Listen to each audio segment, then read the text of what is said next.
In this story, we will tell about the challenging trials that one has to overcome after deceit and betrayal, about how love and trust are shattered, but even in the darkest moments, one can find the strength to rise and start life anew.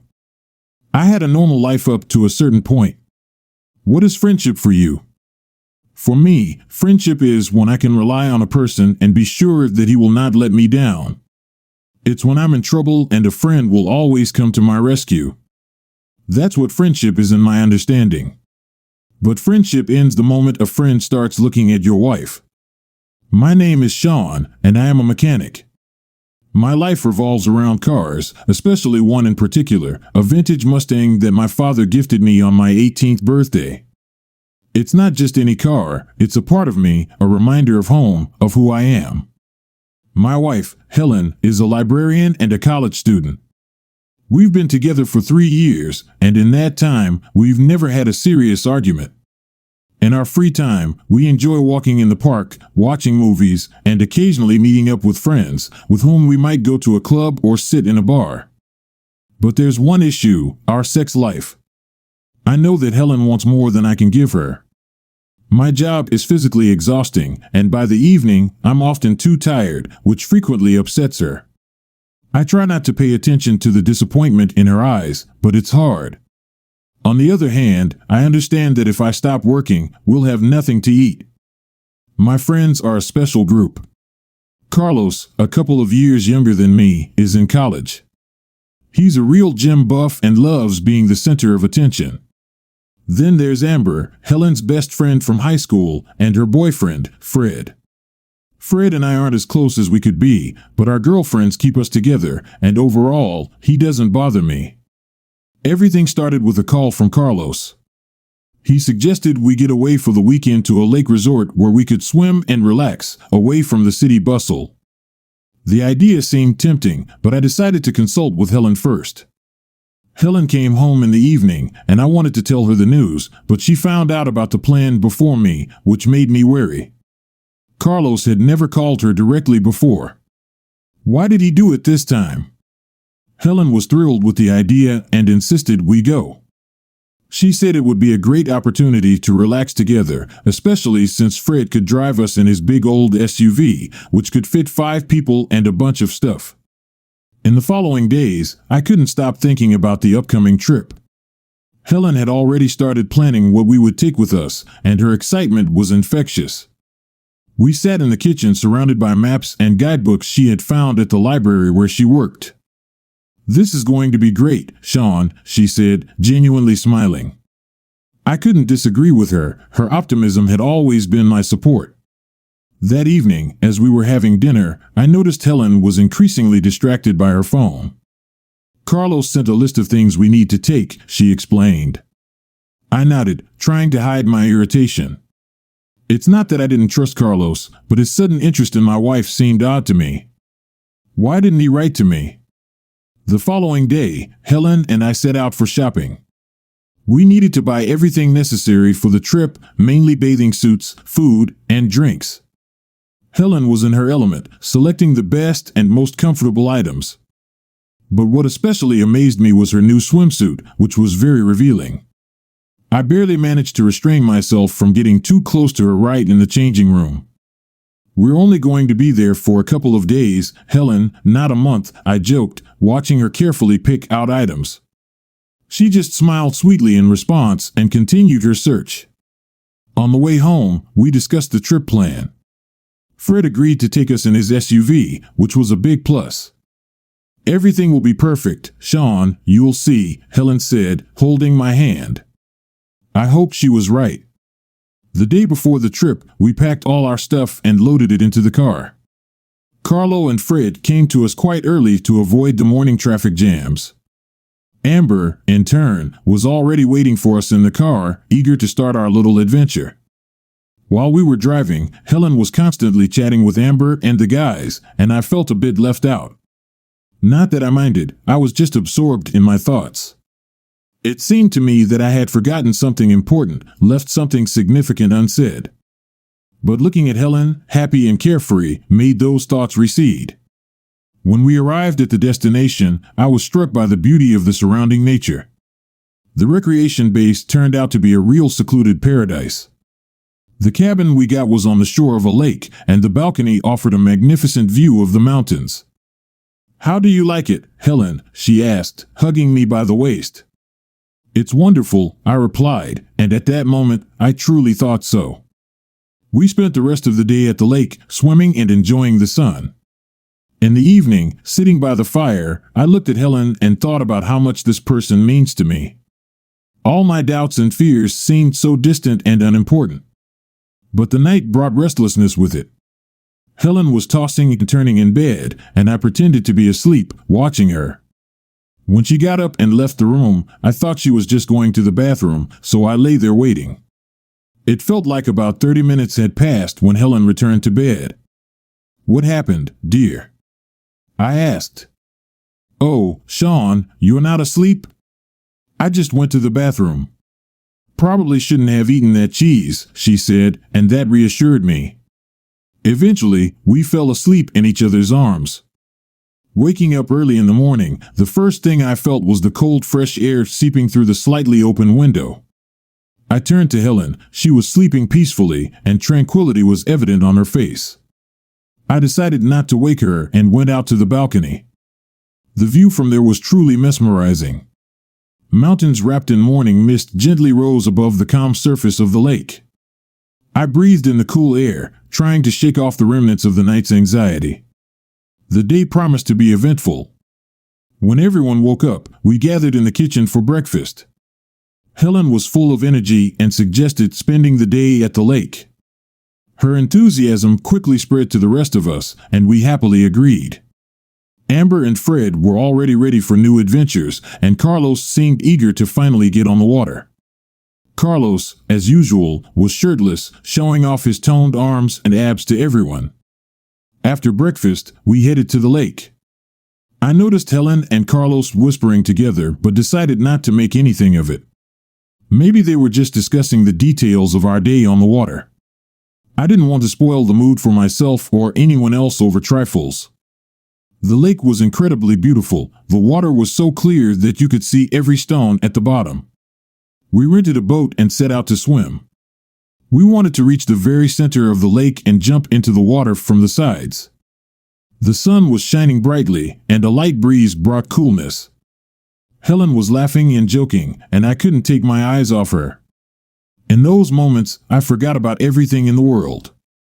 The sun reflected off her smooth and tender body. I thought if I didn't have sunglasses, I would be blinded. We jumped into the water, swam, and enjoyed every minute. Helen was happy, and seeing her like that was all I needed. At some point, I thought that all my doubts and worries had been in vain. Returning home in the evening, we decided to have a barbecue.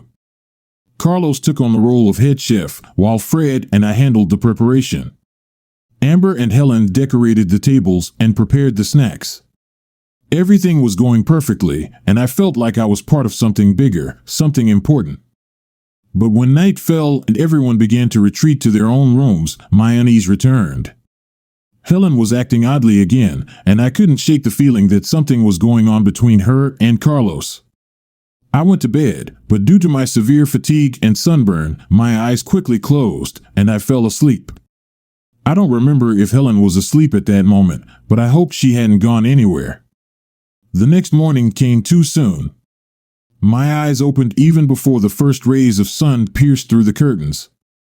The night was restless, and I frequently woke up, listening to the silence, occasionally broken only by the sound of the lake. Helen seemed calm, but her unusual behavior from the previous night still troubled me. After breakfast, which was in a light and relaxed atmosphere, I noticed Helen frequently exchanging glances with Carlos. I wanted to think I was exaggerating, but those small moments made me doubt.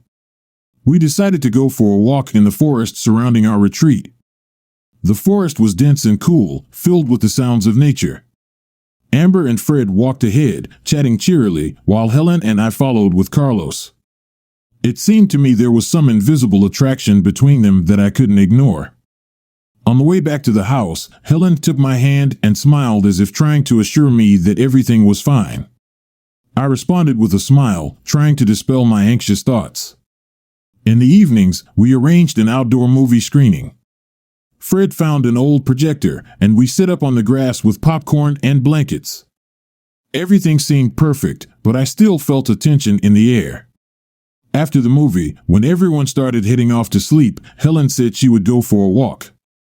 "I need some fresh air," she explained. I offered to go with her, but she insisted on being alone. Her words sounded convincing, but I couldn't shake off a feeling of anxiety. Lying in bed and listening to the house absorb the night silence, I couldn't fall asleep. Thoughts of Helen, her strange nocturnal wanderings, and the exchanged glances with Carlos kept me awake. I decided I had to figure this out as soon as she returned. When Helen came back an hour later, she tried to be quiet, but I was already sitting up in bed, waiting. "Is everything all right?" I asked, trying to hide the concern in my voice. She nodded. "All's well. I was just sitting by the lake. Today was such a busy day, my head spinning." Her words didn't sound convincing to me, but I invited her to bed, and out of decency, attempted to be intimate with her. "Sean, let's not right now. It's late, and I'm not feeling well," she said, and that upset me. I turned away from her and lay down to sleep. 20 minutes later, I felt Helen trying to wake me up. "Sean? Sean, are you asleep?" she said, but I decided not to respond. She repeated the same thing about 10 minutes later, but I also didn't give her an answer. Then she got up and went out the door, and I heard footsteps down the staircase. She was going downstairs. The house was two-storied. On the second floor, there were 2 rooms, one for us with Helen, the other for Amber and Fred, while Carlos slept downstairs on a soft fold-out couch. After lying in bed for about 15 minutes, I decided to leave my room and check where Helen had been disappearing to for so long. Carefully opening the door, I found myself in the corridor, and on my hunches, I started crawling towards the staircase to listen to what was happening downstairs. Through the silence, I heard Helen's faint moans, as if something was covering her mouth. Then I started carefully descending the stairs and got a full view. As I descended the stairs, wanting to remain unnoticed, I took my phone with me, having dimmed its brightness to the minimum beforehand. I extended the phone downwards, wanting to take a quick photo, and pressing the button, I realized I had forgotten to turn off the flash, which exposed my presence. The room was dark, but moonlight streaming through the window illuminated their silhouettes. They turned around towards me like guilty children caught stealing cookies. The world around ceased to exist. I went down even further. All I saw were Helen and Carlos. Helen sitting on Carlos, covered only by a thin blanket. I couldn't utter a word, my breathing quickened, and I felt anger filling every cell of my body. Carlos tried to say something, throwing Helen off him and moving towards me, raising his hands in a gesture of peace, but that only fueled my rage. I didn't listen to him. When he came too close to me, I reflexively struck him in the face, causing him to fall to the ground. Helen started to cry, whispering my name, but her tears, like drops of acid, only intensified my pain. I took a step back, trying to gather my thoughts. Everything inside me screamed in pain and betrayal. My wife, my love, was with another, my friend. I felt the world I had built around us crumbling before my eyes. "How could you?" I said. "I didn't mean to. I'm sorry. It's just that we haven't had sex in so long, and Carlos was so manly and handsome," she said. "Do you realize what you are telling your husband? Handsome? Are you aware that he only got that physique thanks to pills?" I said. "I'm sorry, she said, trying to stand up and come towards me. "Don't come any closer to me. I see you didn't even use protection, right?" I asked. "I'm guilty. Forgive me," she said. "And you probably weren't aware that Carlos has a venereal disease, right?" I asked. And Carlos indeed had a disease known only to me. He shared this with me 1.5 years ago, and I kept this information secret. But if I had known he would want my wife, of course, I would have warned Helen about it in advance. "Wait, are you joking?" she began, with fear in her eyes. "No, dear, you're in deep trouble now. Answer me one question. How long ago was your first time? Be honest, I asked. The very first day we got here, she said. At least that's something good, I said. Helen was sobbing, and I didn't even notice that Amber and Fred had come down due to the noise and were witnessing the whole scene. Sit on the bed. Do you understand? I told Helen and threw the wedding ring at her so it hit her on the forehead, and she screamed, "Ow!" I started heading for the exit. I needed to get outside. I stepped outside, took a deep breath of the night air. The sky was strewn with stars, but their light seemed cold and lifeless to me. That night, I lost everything I loved. A void pulsed in my chest, leaving behind only a shadow of who I used to be. I heard noise from the house and saw that Carlos had woken up, stood up, and started yelling at Fred. At that moment, I saw Fred hit Carlos again, and he fell to the floor. I smirked seeing this. I began to laugh hysterically. Fred came out to me and suggested we sit at the kitchen table to discuss everything, and I followed him. We sat down at the kitchen table, and I told them everything I had learned and thought. They listened to me attentively without interrupting, allowing me to vent everything that had built up inside. At that moment, Helen was sitting on the couch, crying. She tried to say something, but each time, I told her to be quiet. "What are you going to do?" Fred asked when I finished. I shook my head. All my plans, dreams of the future with Helen, had shattered in an instant. "I don't know," was all I could manage to say. Amber took my hands. "We're with you, Sean. Whatever you decide to do, we'll support you." No one could have imagined this happening. Her words were like balm to my wounds. At that moment, I realized that despite all the pain, I was not alone. I knew we couldn't delay and had to teach them a lesson at least. Amber and Fred went upstairs to pack their things while I looked after Carlos, who was alive, and that made me happy. Helen watched from the couch as Fred and Amber brought down bags of belongings. "Are you leaving?" she asked. "Yes, but there's only room for 3 in the car." "You and Carlos will have to make your own way," I suggested. "It took us 5 hours by car to get here. How do you expect us to get back to the city?" "Are you joking?" she said indignantly. "It wasn't hard for you to sneak down the stairs every night, so what's the problem getting to the city with your macho?" I asked. "Does this mean it's over between us?" she asked. "No, I just arranged all this for fun," I said sarcastically. "Honey, stop. We'll make up. It was a misunderstanding. You yourself said that making mistakes is useful," she said. "Firstly, I'm not your honey anymore, and secondly, I don't want to talk to you," I said. And at that moment, Fred brought down the last bag, and we went outside, locking the door behind us, leaving Helen and Carlos alone, locked in the house surrounded by the forest. We loaded the stuff into the SUV and got in the car. Amber asked if it wasn't too cruel to leave them there alone. I replied, "They'll stay here alone, not only locked in the house, but also needing to pay the remaining amount for the house, and they have no money." Fred laughed.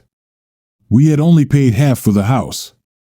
The next half was due upon departure, and I had left Helen without any money. Moreover, the signal was bad here, and there was no internet, but they would still be found since the lake house owners were supposed to return tomorrow. We were driving and decided to discuss my next steps. I determined that the first order of business would be to consult a lawyer and start the divorce process. Amber offered her help, mentioning that she knew a good specialist who could assist me. Fred added that it was also important to take care of my emotional state and offered several contacts of professional psychologists. I declined the psychologist but took down the lawyer's contact. Upon returning home in the morning, I immediately prepared the documents, attaching a photo taken last night. Since the photo was taken with a flash, everything was clearly visible. I also blocked our joint electronic accounts to prevent Helen from accessing the funds. I changed the locks on the house and installed an alarm system just in case. I also began gathering Helen's belongings and found a pack of condoms we never used and $15,000 in cash in her winter jacket. I was tempted to take the money but decided to leave it in the jacket and tossed it into her bag, not wanting to take anything from a despicable person. Throughout the day, I gathered all of Helen's things and left them outside the door. The porch was cluttered with her belongings. I didn't care if someone came and stole her things. That was not my problem. What comforted me was that the house was entirely mine, gifted by my parents before my marriage to Helen, so she couldn't claim it. 4 days later, Helen returned to town with Carlos, and they headed straight for my house. I was at work at the time and received a notification that someone was trying to break into my house, with security forces arriving within minutes. I laughed out loud when I went to the police station in the evening and saw the two of them sitting in a cell.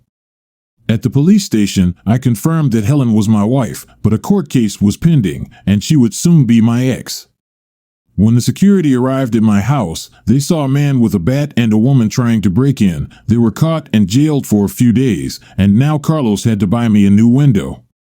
At the police station, I made it clear to him to stay away from me. A month later, the first court session took place. The divorce process was complex and emotionally draining. Helen tried to contact me several times, but I realized that for our mutual good, we needed to give each other space. Meetings with the lawyer and the police took a lot of energy. I got tested for sexually transmitted diseases and fortunately tested negative, unlike Helen who tested positive, putting Carlos at risk of jail time for engaging in unprotected intimacy, especially since he regularly missed taking his medication. But I didn't care about that. What mattered most was that I was healthy. The hardest part was realizing that life without Helen would be completely different. We had spent so much time together that her absence felt like a missing piece of me. But with each passing day, I learned to accept this, focusing on building a new life. Amber and Fred became my pillars during this difficult period. They were always there when times were tough, helping me look forward. Their friendship reminded me that despite all losses, there are still people who love and support me. Gradually, I began to find solace in the little things, evening walks, reading books I had long wanted to read, and even work, which helped me distract myself. I started to rediscover the pleasure of solitude, finding in it not only sadness but also an opportunity for self-development. One day, sitting by the river and watching the sunset, I realized that despite all the pain and loss, new horizons were unfolding before me. Life after Helen would be different, but that didn't mean it would be worse. I began to feel ready to meet it with an open heart, ready for new challenges and opportunities it would bring. With each new day, I began to feel a bit different. I wouldn't say it was easier, that's not the right term. Rather, I became more focused, finding in myself the strength to look into the future without fear and regret. Amber and Fred continued to support me, and their friendship was the anchor that kept me from sinking into despair. My morning walks became a kind of ritual. I walked along the riverbank, contemplating what I wanted to change in my life.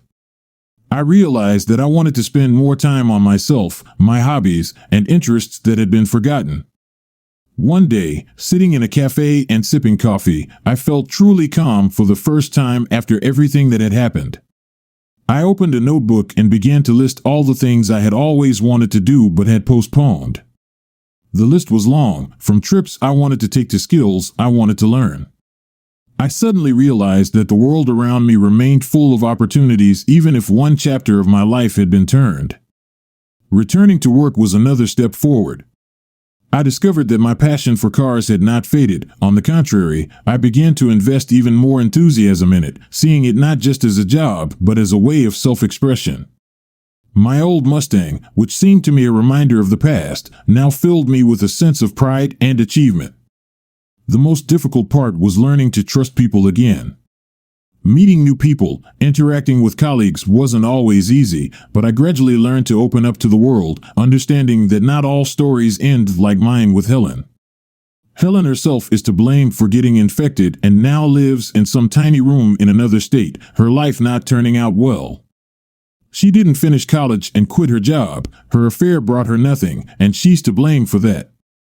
The person I once considered a friend is in prison, and it's his fault too. I did nothing wrong to these people. They chose their path, and I just helped them end up where they should be. The main thing is to keep your sanity and believe in the best. This story makes one reflect on the difficulty of accepting betrayal and its consequences. It's important to remember that even in the most challenging situations, there's an opportunity to find strength and start life anew. Story 2. I grew up on a small island in a very small nation where there were their own traditions and customs, but thanks to my mental abilities, I managed to get to the mainland and get an excellent education. I was not like everyone else, but nevertheless, I managed to get attention from a very beautiful girl whom I married in the future, and she took the initiative to have our wedding according to the customs of my ancestors. It surprised me, but I agreed, but she had no idea what would happen if she didn't keep her vows. I, Craig Tapia, felt the touch of the wind on my dark hair as I drove my compact American convertible along a narrow road heading towards the southern tip of Hapi, my native island in the southern part of the Pacific Ocean. Hapi, an archipelago of several islands with the largest one stretching for 100 kilometers, serves as home to 15 million local residents and around 100,000 foreigners, mostly Americans.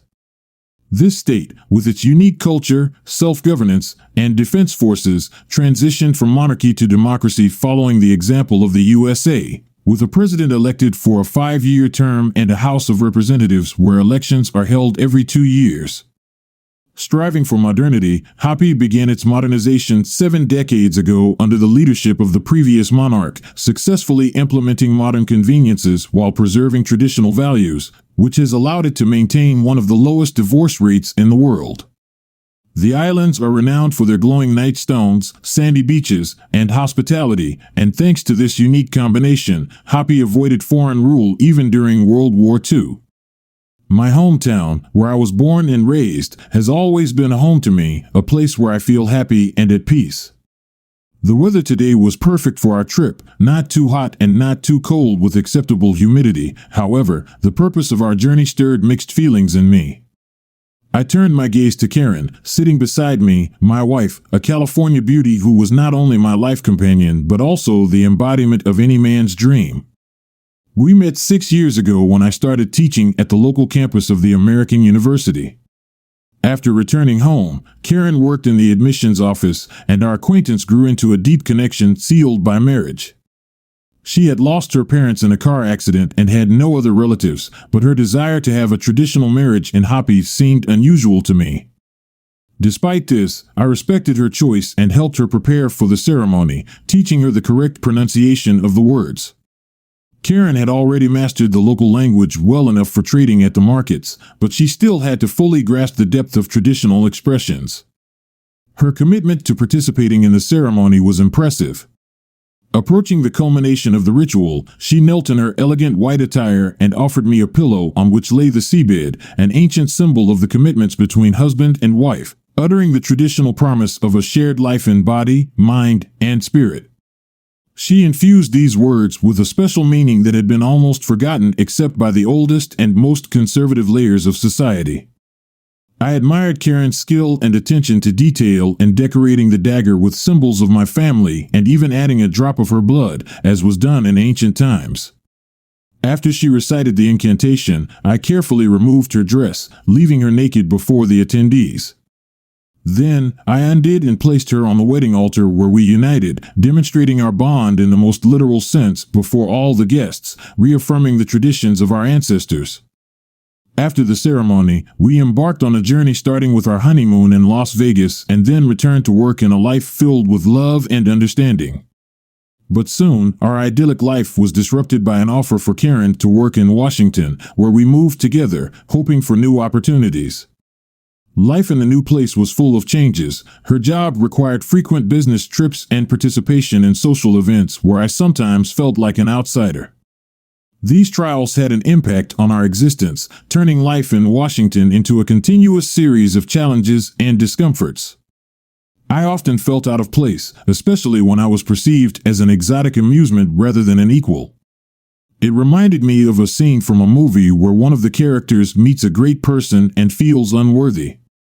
Karen tried to support me, but I couldn't help feeling disconnected from my roots and true self, I explained to Karen. It seemed like some people expected to see me with a bone through my nose and a loincloth, to which she jokingly remarked that I would need a pretty long loincloth. I couldn't help but smile at such a notion, wondering if they didn't realize that I was one of the top graduates of Harvard and how much effort I had put into completing my education without debt and becoming a burden. They probably don't even suspect, she replied quietly.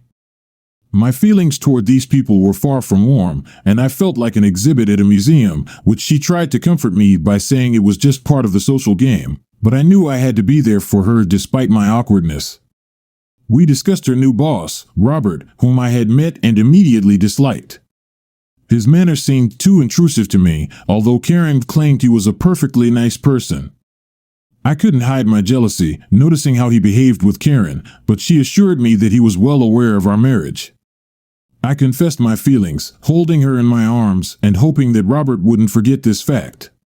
Our evening ended with a passionate and hot intimate moment, but deep down, I felt unease. Intuition told me that Robert could become a problem, and I had to be cautious.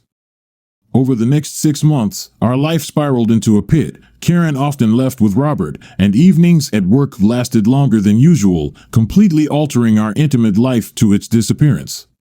She was always too tired to maintain our closeness.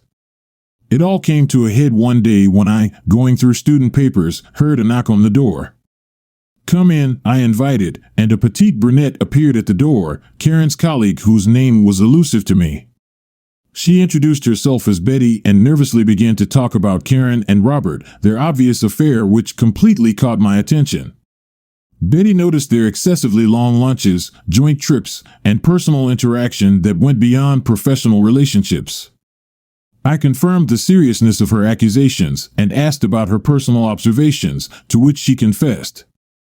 In their testimony of their kiss, Betty emphasized that this could have serious consequences if it became known at the university. I thanked her for her honesty and promised to address the issue after her departure. I turned to the list of private detectives and lawyers that I had compiled for emergencies, realizing that I might need their services if Betty's suspicions were confirmed.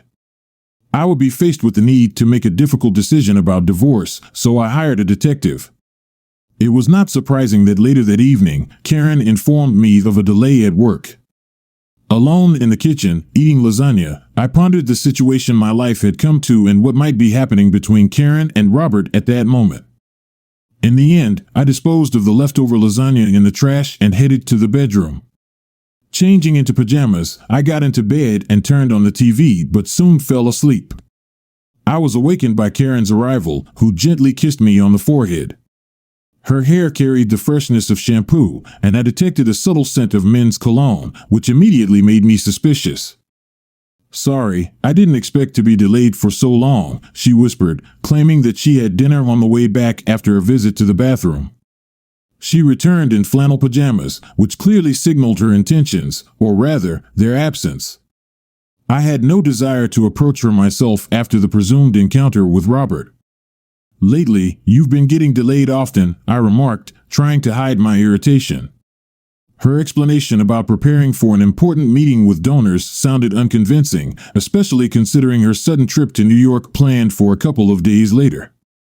I could see that she was trying to confuse me with her words, but I decided to give her a chance to open up. The next day, Robert showed up at my office. His unexpected visit and swift entry before I could invite him and only added to the questions I already had.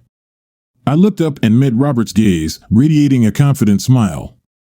"How can I help you, Mr. Robert?" I asked, maintaining a neutral tone.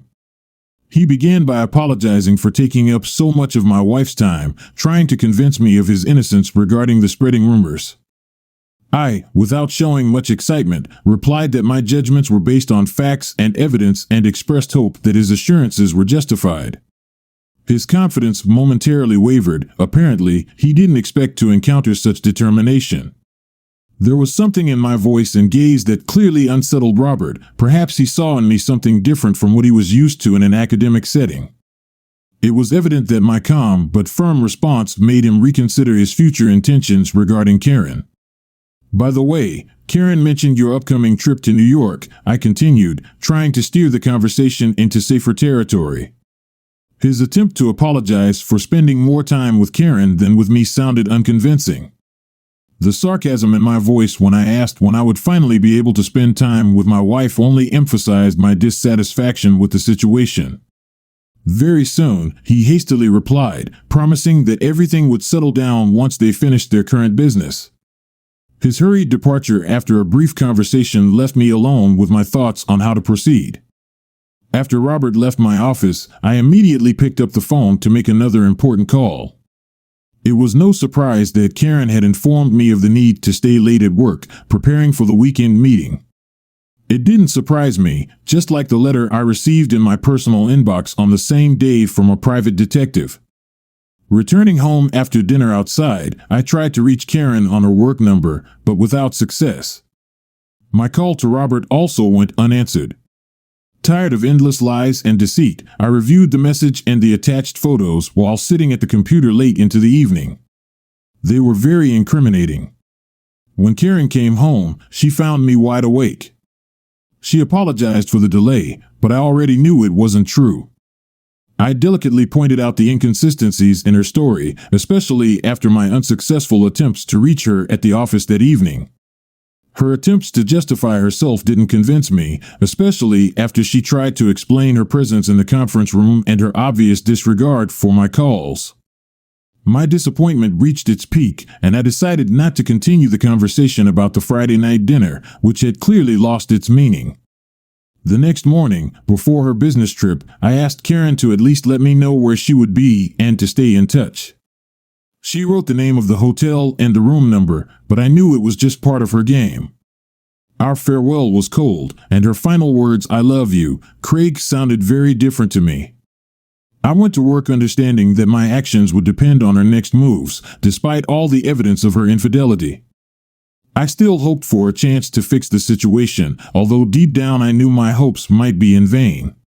From the moment Karen returned on Sunday evening until the end of the weekend, I didn't hear a word from her, but the detective kept me informed of their adventures with Robert. Reports of their nightlife escapades, dancing, and unrestrained fun culminating in intimacy I hadn't experienced in a long time filled me with rage. The video of them together in bed was the final straw. My confusion deepened when I noticed that Robert had neglected to use protection. Karen's question about contraception left me contemplating many things. Divorce seemed inevitable, but I was aware of all the pitfalls of such a decision in the United States. In search of alternatives, I began to act actively, considering every step, and realized that I needed to get divorced in my homeland, where I could restore my honor. When Karen returned, the usual warmth of our greetings was replaced with coldness. In the morning, I left without saying a word, continuing to remain silent throughout the day despite her attempts to reach out to me. In the evening, her attempt to have a conversation was met with my silence and the display of a video that shocked Karen. Her attempts to justify herself and claims that it had nothing to do with me found no resonance in my heart. I openly asked questions to which she couldn't provide satisfactory answers, particularly about the possibility of pregnancy with Robert and health risks. Her attempts to justify the unacceptable behavior did not soften my stance. Instead, I became even more determined to end this marriage. My disappointment and bitterness from the betrayal only intensified after our last conversation when I witnessed her complete lack of remorse. "He assured me of his innocence," Karen repeated, to which I could only respond, "and you probably believed him blindly after everything that happened between us. I can no longer stay in this job. I've already discussed my resignation with the dean, who agreed it would be the best course of action. He also agreed to terminate both you and Robert for a flagrant violation of university rules." "When are you planning to leave?" she asked. "At the end of this week, after the semester ends," I replied. She inquired about us, to which I responded that it was over between us. I explained that the divorce would be finalized upon our return, and she and Robert would need to be present. "Why does Robert have to be there?" she asked. I reminded her of the extradition agreement between Catania and the USA and the fact that her marriage had granted her dual citizenship. With that, I made it clear that the conversation was over. Karen was shocked by what had transpired. She begged me not to go through with the divorce, but I asked her if I had been good enough for her. She claimed that I was the best, but couldn't explain her actions. Then she admitted that Robert had been her first love and that she might have fallen in love with him again. I reminded her of the well-known saying that everything has its time, time to deceive and time to die, hinting at the inevitable end of our marriage. She asked if this meant there was no hope for us. I replied that her betrayal had shattered our marriage and killed our future together, expressing hope that it was worth it for her. The remaining part of the week proved to be a test of resilience when the dean summoned Robert and Karen. They faced dismissal for violating the university's ethics due to their extramarital affair. The dean handed Robert documents he had received via email, marking the summons from Catania regarding my divorce. Despite Robert's outrage, the dean confirmed the legitimacy of the documents and warned of extradition if they refused to attend the hearing. Angry and shocked, Robert decided to confront me face to face, bursting into my office. His impulsive attempt at physical aggression was quickly halted by me, showing him that I was not someone to mess with.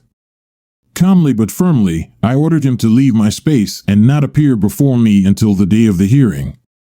Karen tried to find a way to approach me, wanting to mend the damage done to our relationship, but I kept my distance, preferring to avoid her and ignore her attempts at dialogue.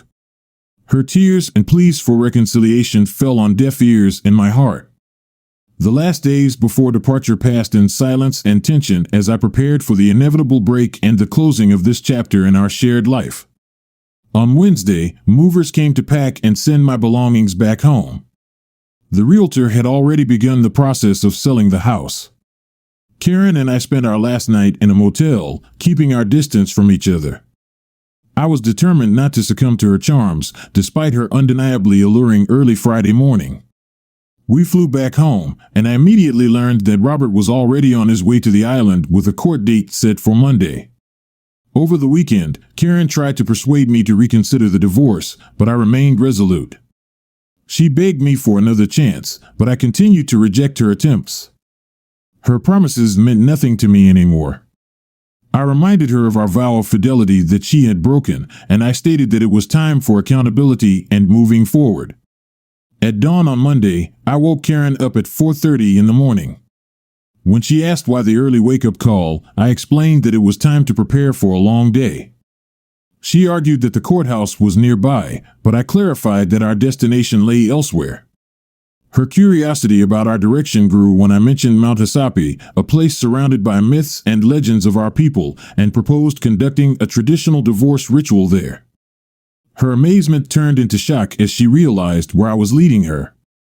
Karen knew the stories about Mount Hysapi, a place where marriages dissolve through nothing less than the death of one of the spouses.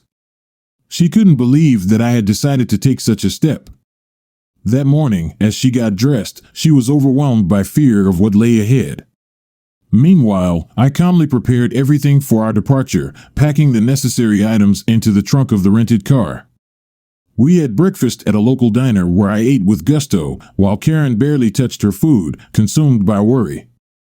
She tried to convince herself that all the scary stories about Mount Hysapi were nothing more than myths, but doubt continued to gnaw at her from within.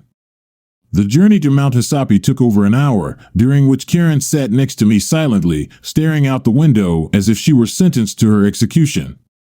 My decision to perform the traditional divorce ritual in such a place was driven by the desire to close this chapter of our lives in accordance with our people's customs, giving both of us a chance to start anew. Upon reaching the summit of Mount Hysapi, I felt the grandeur of my people's ancient traditions. Leading Karen up the stone steps, we encountered the royal guard and wise elders gathered around the sacred site. I explained to Karen that her desire for a traditional marriage had now led us to a traditional divorce, something she seemed unprepared for. Karen was stunned when she saw the king and realized he was my uncle. I changed into traditional attire in preparation for the ceremony. Before the trial began, Robert was brought in and bound to an ancient stone slab perched directly above a deep abyss. His displeasure and arrogance remained unchanged, even when faced with the incomprehensibility of the situation. When the court announced the divorce, I addressed Karen and Robert. Confusion and fear were evident in their eyes. Robert, in his typical manner, demanded explanations, while Karen already grasped the gravity of the moment. I looked at them, realizing that despite everything that had happened, I still had feelings for Karen. However, betrayal and lies had forever altered our connection. My decision was a heavy one, but I felt it was the only right path to maintain my honor and dignity, despite the deep pain and disappointment they had caused me. In my hands, I held a traditional hoppy knife, a gift from Karen on the day of our wedding. It was not just a symbol, but a reminder of the importance of our promise. Upon seeing my dagger, Robert paled, attempting to say something. But at that moment, I waved my hand, and everyone watched as a fountain of red liquid flowed from his neck. Karen was horrified and tried to help Robert close the wound, but they both lost their balance on the narrow plank they stood on and plummeted into the abyss. I removed my wedding ring and tossed it after them. Then, I heard a loud impact followed by a sigh of relief. A few seconds later, after the sound of the gavel, the chairman declared the end of our marriage. I remained standing, lost in my thoughts as the judges left. Suddenly, I felt a gentle touch on my shoulder and saw my uncle standing nearby. "Did you love her?" he asked. "Yes," I replied with heaviness. My uncle gently mentioned that I had offered Karen salvation, but she had chosen a different path. He recounted having similar feelings and experiences, emphasizing that I would have to go through this trial. "Your honor and dignity have been restored. Now it's time to heal and look forward," he said, handing me his business card. "This young lady will be a wonderful companion in life and a queen when the time comes," he added, expressing his desire to have a true doctor in the family. I thanked him for his support and confidence in the future. He wished me luck and reminded me of the importance of moving forward, keeping warmth and love in my heart. As I changed back into my regular clothes, I reflected on Karen and our time together before heading to the car. Sitting behind the wheel, I recalled our youth and the special bond that had once captured my heart. I connected my phone and dialed the number given by my uncle. "The divorce is finalized," I said. "Excellent. Come back home to the one who has always loved you," she replied. "I'm on my way," I said, with newfound hope in my heart, contemplating the enduring power of first love. Always stay true to your values and honest with yourself. It's important to make decisions that align with your beliefs, even if they are difficult. And remember, it's not just about overcoming challenges, but also finding the strength to move forward with an open heart.